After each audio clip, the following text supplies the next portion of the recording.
بسم اللہ الرحمن الرحیم۔ السلام علیکم۔ ایک شخص امیر المومنین حضرت عمر بن عبدالعزیز رحمۃ اللہ تعالیٰ علیہ کے دروازے پر دستک دیتا ہے اور آدھی دنیا کا حکمران اپنے گھر سے باہر نکل آتا ہے۔ وہ شخص اپنے ہاتھ میں پکڑی اشرفیوں کی بھری تھیلی امیر المومنین کی طرف بڑھاتا ہے اور عرض کرتا ہے: اے امیر المومنین، میں اتنے 100 میل دور فلاں بستی سے آیا ہوں اور یہ مال زکوٰۃ آپ کی خدمت میں پیش کرتا ہوں۔ امیر المومنین نہایت افسوس کے ساتھ کہتے ہیں کہ یہ مال راستے میں تقسیم کر دیا ہوتا، میرے پاس لانے کی کیا ضرورت تھی؟ نووارد عرض کرتا ہے: یا امیر المومنین، سارے راستے آواز لگاتا آیا ہوں کہ لوگوں، زکوٰۃ کا مال ہے، کوئی تو لے لو، لیکن سینکڑوں میل کے سفر میں کوئی زکوٰۃ لینے والا نہ تھا۔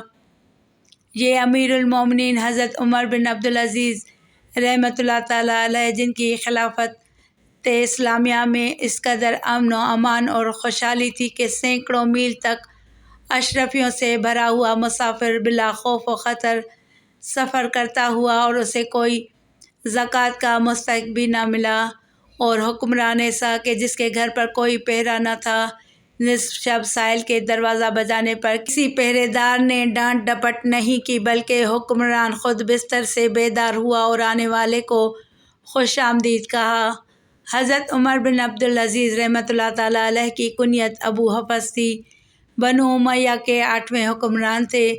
سلیمان بن عبد الملک کے بعد تخت نشین ہوئے اور اپنی عمدہ اور پاکیزہ سیرت اور راست روی و پاک دامنی کے باعث مورخین کے ہاں خلفائے راشدین میں شمار کیے جاتے ہیں۔ 61 ہجری مدینہ منورہ میں جنم لیا۔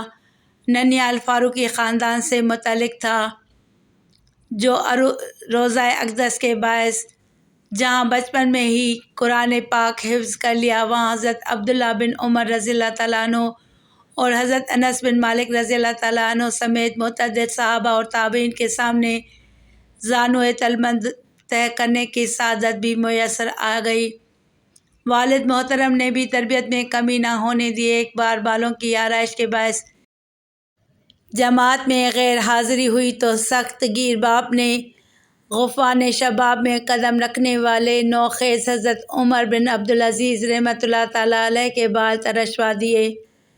شاہی خاندان کے چشم و چراغ سے منہ میں سونے کا چمچ لے کر پیدا ہوئے، اس لحاظ سے شباب نہایت ہی نفاست اور خوش پوشاکی میں گزرا۔ خلیفہ بننے تک اعلیٰ معیار زندگی کے شاہانہ طور طریقے و طریقہ خاص رہے۔ عطریات و خوشبویات اور لباس و پہناوے میں حتیٰ کہ شاہی خاندان کے نوجوان بھی مات تھے۔ ناز و نام کے باوجود نہ صرف یہ کہ کبائر سے ہمیشہ مجتنب رہے، بلکہ عبادات میں ذوق و شوق اس پاکیزہ صفت نوجوان کا وصف خاص رہا۔ شاید اسی باعث مدینہ منورہ جیسے مقدس ترین شہر کی خدمت بطور گورنری بھی آپ کے حصے میں آئی۔ 706 عیسوی تا 713 تک کم و بیش 6 سال اس دور میں مسجد نبوی کی تعمیر نو آپ کا شاندار کارنامہ ہے، جبکہ عدل و انصاف اور اہلیہ نے مدینہ منورہ سے مہمانوں جیسے برتاؤ سے رعایا کے دل جیت لیے۔ ولایت مدینہ منورہ کے دوران آپ نے 10 قابل ترین افراد کی ایک مجلس مشاورت بنائی تھی، جس کے پاس وسیع انتظامی اور عدالتی اختیارات بھی تھے۔ در حقیقت آپ کے پیش رو حکمرانوں نے اہل مدینہ سے حجاز سے کربلا تک جو سلوک کیا تھا، حضرت عمر بن عبدالعزیز رحمۃ اللہ تعالیٰ علیہ نے اس کی تاریخ ہی بدل ڈالی۔ سلیمان بن عبد الملک نے حضرت عمر بن عبدالعزیز رحمۃ اللہ تعالیٰ علیہ کو اپنا جانشین مقرر کیا تھا، لیکن آپ کو اس کی اطلاع نہیں تھی۔ 718 عیسوی میں خلیفہ کے انتقال کے بعد مہر لگی بند وصیت پر شاہی عمائدین سلطنت و اراکین خاندان خلافت سے بیعت لی گئی، اور جب اس لفافے کو کھولا گیا تو حضرت عمر بن عبدالعزیز رحمۃ اللہ تعالیٰ علیہ کا نام لکھا پایا۔ اس فیصلے پر اکثر افراد شاہی خاندان نے اظہار ناپسندیدگی کیا، لیکن شاہی چوبداروں نے زبردستی بیعت لی اور یوں حضرت عمر بن عبدالعزیز رحمۃ اللہ تعالیٰ علیہ تخت نشین ہوئے۔ تخت نشینی کے بعد مسجد میں خطاب کرتے ہوئے کہا کہ چاہو تو کسی اور کو اپنا حکمران بنا لو، لیکن عوام کی اکثریت نے خوش دلی سے آپ کی خلافت کو قبول کر لیا، جس سے ایک جمہوری حکومت کا آغاز ہوا، اور آپ نے خلیفہ اول حضرت ابو بکر صدیق رضی اللہ تعالیٰ عنہ کی اولین خطبہ خلافت سے ملتا جلتا خطبہ ارشاد فرمایا، جسے تاریخ نے سنہرے حروف میں تحریر کیا ہے۔ در حقیقت یہی خطبہ ایک بار پھر امت مسلمہ کو ملوکیت سے خلافت کی طرف گامزن کرنے والی دستاویز ثابت ہوا۔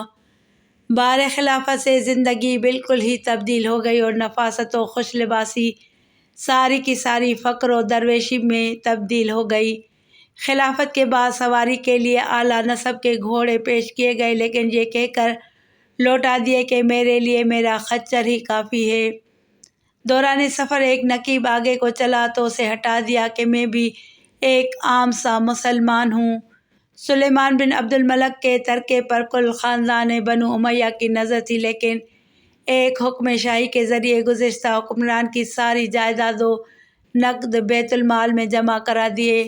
اہل بیت نبوی کی محبت و عقیدت میں باغ فدق، جو ایک عرصے سے گمبھیر مسئلہ تھا اور آپ کے پیش رو حکمرانوں نے اس پر غاصبانہ قبضہ کر رکھا تھا، اس کے اصل ورثاء خاندان بنو ہاشم کو لوٹا دیا۔ اس کے علاوہ بھی بنو امیہ نے آل علی کی جن جن جائیدادوں کو زبردستی اپنی تحویل میں لے رکھا تھا انہیں واگزار کرایا اور ان کے اصل مالکان کو لوٹا دیا، اور خطبہ جمعہ میں حضرت علی کرم اللہ تعالیٰ وجہ کریم کی شان میں جو گستاخیاں کی جاتی تھیں انہیں اپنی خلافت کے روز اول سے بند کرا دیا۔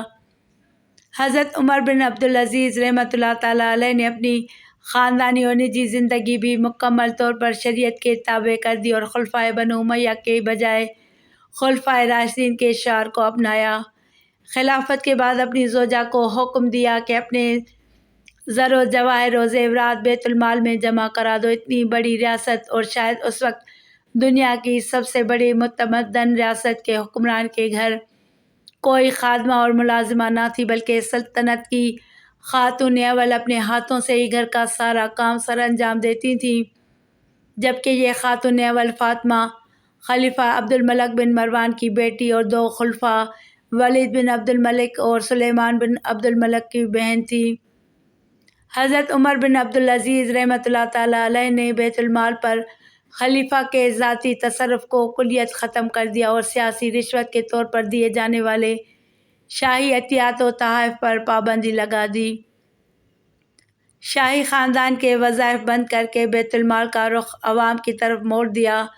اس اقدام سے شاہی خاندان کو بے حد تکلیف ہوئی، یہاں تک کہ حضرت عمر بن عبدالعزیز رحمۃ اللہ تعالیٰ علیہ نے عام اعلان کرا دیا کہ شاہی خاندان کے کسی فرد نے کسی کی جائیداد زبردستی غصب کر رکھی ہے تو وہ اس پر دعویٰ کرے، اسے انصاف فراہم کیا جائے گا۔ اس وقت تک نو مسلمانوں سے بھی اس لیے جزیہ وصول کیا جاتا تھا کہ وہ جزیہ کے ٹیکس سے بچنے کے لیے مسلمان ہوئے ہیں۔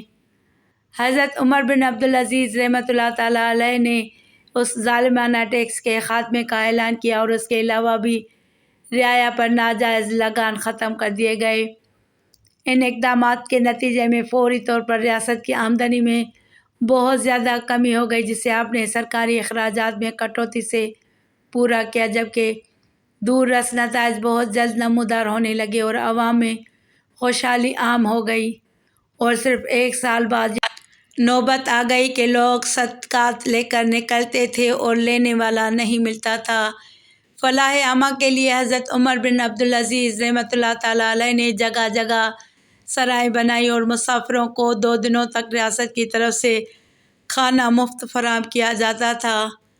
حکمران کی اس خوبصورتی کا اثر بہت دور تک محسوس کیا گیا، یہاں تک کہ سندھ میں راجہ دائر جیسے حکمران کا بیٹا جے سنگھ بھی حضرت عمر بن عبدالعزیز رحمۃ اللہ تعالیٰ علیہ کے دور میں دائرۂ اسلام میں داخل ہو گیا۔ تدوین و تحریر حدیث نبوی صلی اللہ علیہ وآلہ وسلم آپ ہی کے حکم سے شروع کی گئی تھی، جو آپ کا لازوال علمی کارنامہ ہے۔ آپ نے اس وقت کے علماء کو خط لکھا کہ میں دیکھ رہا ہوں کہ اسناد طویل ہوتی جا رہی ہیں اور علم حدیث نبوی صلی اللہ علیہ وآلہ وسلم مٹتا جا رہا ہے۔ بس تم اس کو تحریر کر لو۔ امیر المومنین کے اس خط کے بعد سے احادیث کی کتابت کا باقاعدہ آغاز ہوا، جو بعد میں ایک زمانے کے اندر ایک بہت بڑے فن اور پھر قانون اسلامی و فقہ و شریعت کی بنیاد بنا۔ دشمنوں نے سر اٹھایا کہ حضرت عمر بن عبدالعزیز رحمۃ اللہ تعالیٰ علیہ چونکہ فقیر منش حکمران ہیں، اس لیے ان کی شرافت سے فائدہ اٹھایا جائے۔ چنانچہ باغیوں نے آذربائیجان میں ہزاروں معصوم مسلمانوں کا خون کر ڈالا۔ امیر المومنین نے اپنے سپہ سالار ابن حاتم کو چڑھائی کا حکم دیا، جنہوں نے اسلامی سپاہ کے ساتھ ایک بھرپور کارروائی کے ذریعے باغیوں کو بھاری نقصان پہنچا کر ان کا منہ موڑ ڈالا۔ دشمنوں کے لیے لوہے کا چنا ثابت ہونے والا حضرت عمر بن عبدالعزیز رحمۃ اللہ تعالیٰ علیہ اپنی رعایا اور سگی اولاد پر بے حد شفیق و مہربان تھا، اتنا زیادہ کہ انہیں دوزخ کی آگ کے قریب بھی نہیں پھٹکنے دیتا تھا۔ ایک بار اپنی چہیتی بیٹی آمنہ کو بلایا، وہ محض اس لیے باپ کے سامنے نہ آ سکی کہ اس وقت اس کے پاس مناسب ستر پوش کپڑے موجود نہ تھے، جو بعد میں اس کی خالہ نے اسے خرید کر فراہم کیے۔ حضرت عمر بن عبدالعزیز رحمۃ اللہ تعالیٰ علیہ کسی طرح کا تحفہ یا ہدیہ بھی قبول نہ کرتے تھے۔ ایک بار سیبوں کا ایک ٹوکرا پیش کیا گیا، دیکھ کر بہت تعریف کی لیکن قبول کرنے سے انکار کر دیا۔ سائل نے کہا کہ تحفہ قبول کرنا سنت نبوی صلی اللہ علیہ وآلہ وسلم ہے، جس پر جواب دیا کہ محسن انسانیت صلی اللہ علیہ وآلہ وسلم کے لیے تحفہ تھا، مگر میرے لیے رشوت ہے۔ کم و بیش 2.5 سالہ اقتدار خلافت راشدہ خود خاندان بنو امیہ کے لیے درد سر بن گیا تھا اور ان کے عیش و عشرت و چیرہ دستیاں مانند پڑ چکی تھیں۔ چنانچہ ایک غلام کو 7,000 کی رقم دے کر امیر المومنین کو زہر دیا گیا۔ معلوم ہونے پر غلام سے رقم لے کر بیت المال میں جمع کرا دی اور اسے آزاد کر کے حکم دیا، یہاں سے فوراً نکل جاؤ کہ مبادا کوئی اسے قتل کر دے۔ ابن عبدالحکم فرماتے ہیں، جب حضرت عمر بن عبدالعزیز رحمۃ اللہ تعالیٰ علیہ کی اولاد آخر وقت میں ان کے پاس لائی گئی تو وہ اسے دیکھ کر رو پڑے تھے۔ بچے بھی رو رہے تھے کہ یہ رونے کی بات ہی تھی۔ حضرت عمر کا جب آخری وقت قریب آیا تو ان کی بیوی فاطمہ اور ان کے بھائی مسلمہ بن عبد الملک ان کے پاس بیٹھے تھے۔ خلیفہ نے ان دونوں سے درخواست کی، میرے پاس سے اٹھ جاؤ، میرے پاس کوئی مخلوق بڑی کثرت سے جمع ہو رہی ہے، وہ نہ جن ہیں اور نہ انسان، اللہ تعالیٰ ہی جانے یہ کون لوگ ہیں، خدائے بزرگ و برتر کے فرشتے یا خدا کی کوئی اور غیر مرئی مخلوق۔ جو حضرت عمر بن عبدالعزیز رحمۃ اللہ تعالیٰ علیہ کے آخری وقت میں ان کے پاس آن جمع ہوئی تھی۔ مسلمہ اور ان کی بیوی فاطمہ نے ان کی خواہش کی تعمیل کی، ان کے پاس سے اٹھ گئے۔ وہ دونوں دوسرے کمرے میں آ گئے جہاں انہیں آواز آئی کوئی پڑھ رہا تھا، پھر یہ آواز بند ہو گئی۔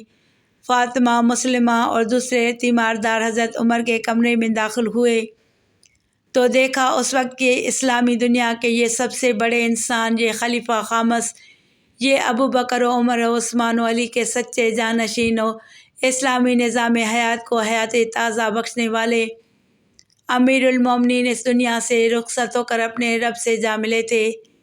یہ جمعہ کی رات تھی، 101 ہجری تھا جب حضرت عمر اس دنیا سے رخصت ہوئے۔ رجب کا مہینہ ہونے میں 5 یا 10 دن باقی تھے۔ اس وقت ان کی عمر 29 سال 1 مہینہ یا 40 سال 1 مہینہ تھی۔ 2 سال 5 مہینے خلیفہ رہے۔ ان کی وفات ایک عالم کی وفات تھی، پوری دنیا اسلام میں ایک کوہرام مچ گیا تھا۔ شام ہی نہیں، مصر، عراق، ایران و حجاز، جہاں جہاں ان کی موت کی خبر پہنچی، ہر جگہ صف ماتم بچھ گئی، حتیٰ کہ شاہ روم نے جو عیسائی تھا ان کا ماتم کیا، تخت چھوڑ کر چٹائی پر آن بیٹھا اور زار و زار رویا کہ ایک صالح مسلمان ہمسائے بادشاہ اس دنیا سے رخصت ہو گئے۔